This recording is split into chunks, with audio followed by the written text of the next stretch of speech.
Yo guys, what is going on? Welcome back to another video. So it's that time of year again. We've come into October. I'm not talking about Halloween. It's the NFL London games with 3 games coming up in the next few weeks. So this Sunday, the 1st of October, we'll see the Jacksonville Jaguars hosting the Atlanta Falcons at Wembley. Kickoff is 2:30 PM UK time, and it is going to be televised on free-to-air TV on ITV this weekend. This will be the 10th time the Jaguars have come to the UK. Currently their record at 4-5, so they'll be looking to get back to 500. Whereas the Falcons, this will be their 3rd trip and they're at 1-1. So let's take a look at some events going on before and after the game. So on the Sunday before the game, at Wembley, you've got the NFL Fan Park. So it is at Wembley. It is ticketed, so get online and search that up now. It's £10 per ticket, with the action starting from 10 AM on the day. So they've got live music, loads of food venues, lots of entertainment going on. Obviously the plus side, you've not got to travel far, you're right there at the stadium. So I'm sure a lot of fans will be heading to that. If you don't fancy heading to Wembley straight away,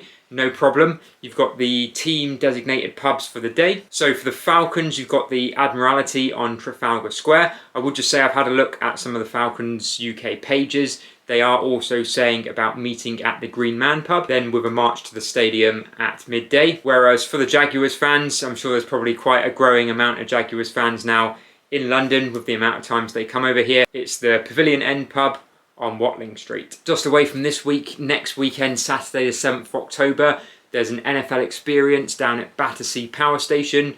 Be going from about 10 AM to 6 PM. It's a non-ticketed event. You can turn up as you please. There's loads of cool things going on down there. You can try your hand at some of the combine skills. There's field goal games, there's quarterback challenges. There's going to be the mascots and cheerleaders performing there. There's going to be legends and pundits, as well as an NFL DJ. You'll get your NFL merch down there, and there's going to be a Madden station. So loads of things to do there. That's Battersea Power Station on Saturday the 7th of October. So now let's take a look at the matchup. So it really is a big game for both teams, both coming off disappointing losses last week. Both are trying to get their season back on track. Let's take a look at the Falcons. After a promising start to the season and a great come-from-behind win against the Packers, they were really sent back down to earth against the Lions last week, and I think the big thing was how much the Lions stuffed their running game.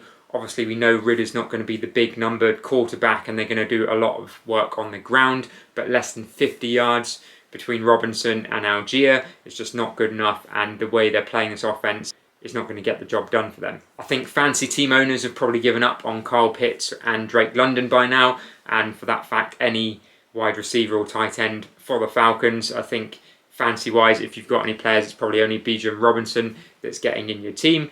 But I think it's going to be a bounce-back week, and I think they'll definitely have more success on the ground this week, and a lot will come down to the Jaguars' defence, who weren't actually bad last week. It's just so many mistakes that the Jaguars had, not just defensively, special teams as well, and lots of errors. And let's face it, how many teams are going to let the Texans put up 37 points this season? However, the Jaguars did top most statistics last week against the Texans in terms of passing, rushing, and time of possession. So if they can sort of iron out these issues and all the mistakes, you could see them being in a very strong position to take their first home game here in London of the 2023 season. Ridley and Kirk have both showed signs this season.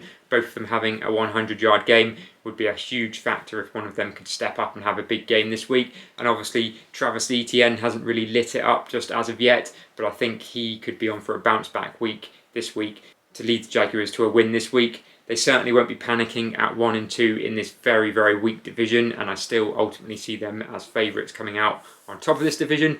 But with the Bills next week at Tottenham Stadium, they will really want to get this win against the Falcons this week. Now finally guys, just a quick shout out to some guys I've been talking to on Instagram. So it's really good to see, since I've rebranded my Instagram page to Red Zone UK, there's quite a lot of guys out there in the UK, massive NFL fans, and they're trying their hand at podcasts and content around the NFL.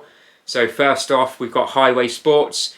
Nathan, he's a guy from up north. I went on his podcast last week. We had a really great chat. So check out Highway Sports on Spotify and check out the last episode. If you want to catch my episode with Nathan, go give him a follow on Instagram as well. And then also shout out to Rugby with Pads. Again, find him on Instagram. So a lot of his content is around fantasy, but he is going to be heading down to the London games, and I hear he's going to be doing a special vlog from the London game this weekend, so get following his content and check out that vlog. I got to say, I love the matchday vlog videos from London. There's so much variety, there's so many things to do down there, and it's great to see all the fans bringing out, representing the many teams in the NFL. Guys, thanks for watching. Give the video a like if you enjoyed it.